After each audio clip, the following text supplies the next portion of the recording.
Hello everyone and welcome back to the channel. Today I'm making my predictions for the 2024 edition of AEW's Full Gear. We'll start things off on the 0 hour with our one match. There's not a lot of insight into this, but it'll be the artist known as Big Costco taking on QT Marshall. And in this match, I see the entire Costco food court being emptied, and I think Big Costco gets the win here after he brings the boom. So now on to the main card. And our first match will be for the TNT Championship, where Jack Perry putting his title on the line against Daniel Garcia. With the way Jack Perry's been talking that Daniel Garcia doesn't know what he's got for him or what's in store, or that he doesn't know what he's actually fighting for, I can see this maybe going either way, but in my heart of hearts, I think this is the time where Daniel Garcia finally becomes a champion in AEW. I kind of see the way things are playing out to where like guys who were part of the beginning of the mock stuff like Private Party and Daniel Garcia are eventually looked at as everyone's got something except for the World Championship, and I think this will play a key role into that. I also think there's a possibility that with the Young Bucks being gone and the Elite kind of being disbanded as we currently see on TV, that I could see Jack Perry joining up with the Death Riders and going on to go after another title in AEW. So now on to match number 2. And match number 2 will be a rematch from Wrestle Dream, where we'll see Switchblade Jay White taking on Hangman Adam Page. Now for this match, I see a lot of factors that could lean this match to go either way. If you want to keep Hangman away from the world title, you can have him lose here, and then he just goes on a rampage trying to get a third match with Jay White, saying he needs to beat him at least once. I need to get him, just like he did with Swerve. I could also see if you want to get a third match out of this and just, hey, we're going to do a submission match, since that's what Jay White's saying he's going to do. He's going to make Hangman tap out here. You can have Hangman get the win, and then this leads to a culmination third match either at a Dynamite leading into or at World's End at the end of the year. Now looking at Hangman's history at the show named after him, he's been on a win-loss kind of alternating path throughout the years, and I think the path and streak will continue here as he'll win against Jay White. I firmly believe that all roads in this rivalry lead to a submission match somewhere down the road, and I think Hangman getting the win here would push Jay White to try to get that match even more, and that's why I think Hangman will be walking out with the win on Saturday night. So now on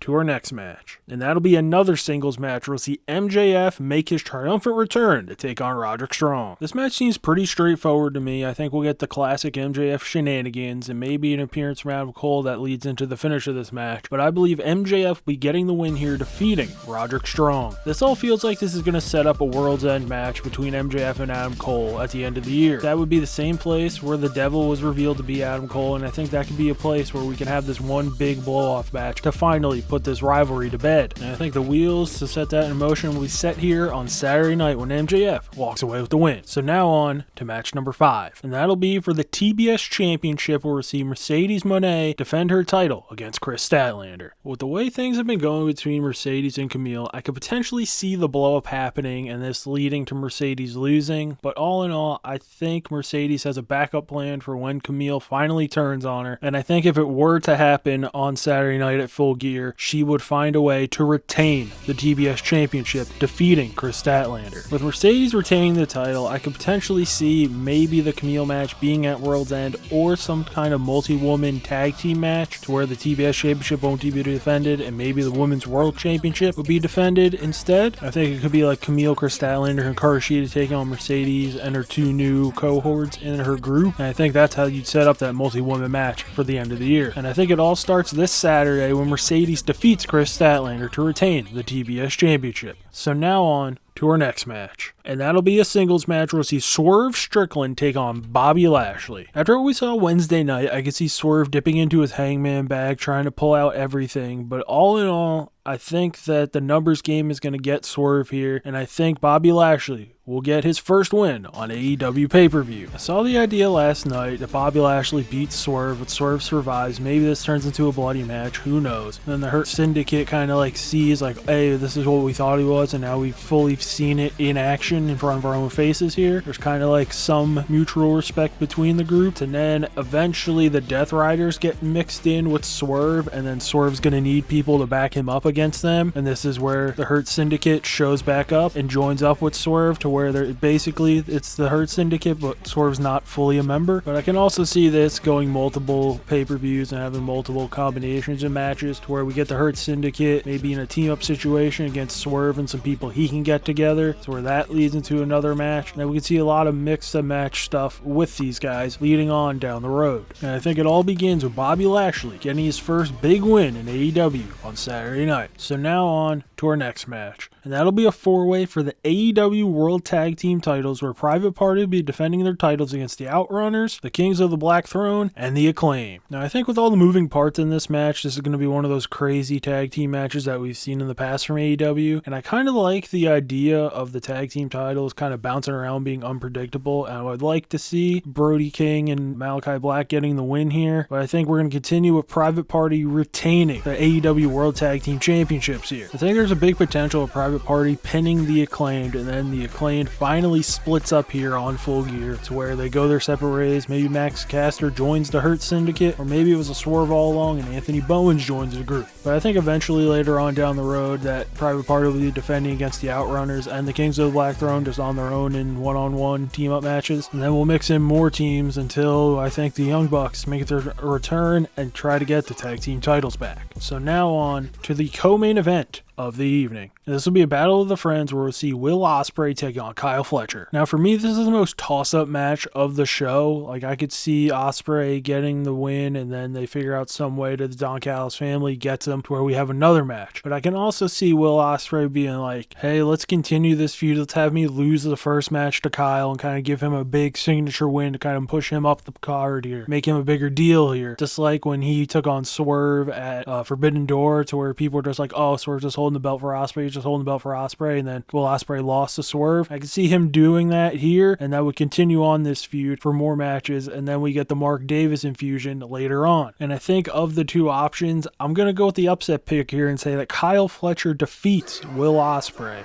I think Kyle Fletcher busts out something new that Ospreay hasn't seen him do before, and that's how he defeats Will Ospreay in this match. And then this has Ospreay thinking, can I do it? He's got the problem with his hand. Like, is it worth it? And is there even a possibility of me defeating my former friend here? And then, like I said, I think Mark Davis gets mixed into this where he's eventually going to have to pick a side, and I don't think it's going to be on the loser side of this match on Saturday night. So now on to our main event of the evening. And this will also be the short hype video of the pay-per-view that'll be up tomorrow at 9 a.m. Eastern, so come back for that. And that'll be for the AEW World Championship, where Jon Moxley putting his title on the line against Orange Cassidy. And in this match, I don't see things going well for Orange Cassidy. I think he'll be left in a pile of his own blood, left down in a heap, kind of fading away like he was on Wednesday night after he put his hands in his pocket and just dropped down to a knee. Except I think he's going to be dropped face down on the mat and eating the 1-2-3 as Jon Moxley retains the AEW World title here. Now this match, it's too early to take the title off of Moxley, starting this whole hostile takeover thing that they're going to change everyone, which they've already changed Private Party, smashed a hand, and then they won the tag team title, so they have something already to point at. But I think this is all going to lead to a Darby Allin match, maybe two, to where Darby gets the match in December, loses, goes away, maybe climbs a mountain, who knows, and then comes back until ultimately being the one to uncrown Jon Moxley to become the new AEW World Champion. But I just think there's just so many stories you could still tell with Jon Moxley, to where you have the Darby match, could do a Daniel Garcia feud. I think him and Swerve are going to mix it up. I think we could see Kenny Omega if he returns, when he returns, him and Moxley going at it, where Kenny's kind of defending AEW from him, to where he's the old guard against the new guard. And maybe some other guys, like maybe MJF gets back at him, maybe Adam Cole, if he wins the MJF feud, comes after Moxley next. Maybe Will Ospreay gets a crack at the world champ, or maybe, I don't know what the Eddie Kingston return time was, but him coming out to challenge Mox and being like, what the hell's up with you, I think would be some great television for months to come. And I think all those things could be set in motion when Moxley retains his world championship on Saturday night. So that'll do it for my predictions for the 2024 edition of Full Gear. Leave your thoughts in the comments section below. Come back tomorrow at 9 a.m. Eastern for the short hype video for the main event of Jon Moxley and Orange Cassidy. Also, Commander's shorts will be coming out here until through Christmas, I have set to go. Also, college football shorts, those will be coming out with the end of those happening on December 7th, with our bull run just being every 2 hours that day, depending on how many videos that is. So the Boise State Broncos shorts run will be coming to an end that day. Also, next week on Tuesday will be the last WWE predictions video of the year for War Games. So if you like this video, hit the like button. If any of that stuff I just said interests you, hit that subscribe button to keep up with the channel. And as always, thanks for watching.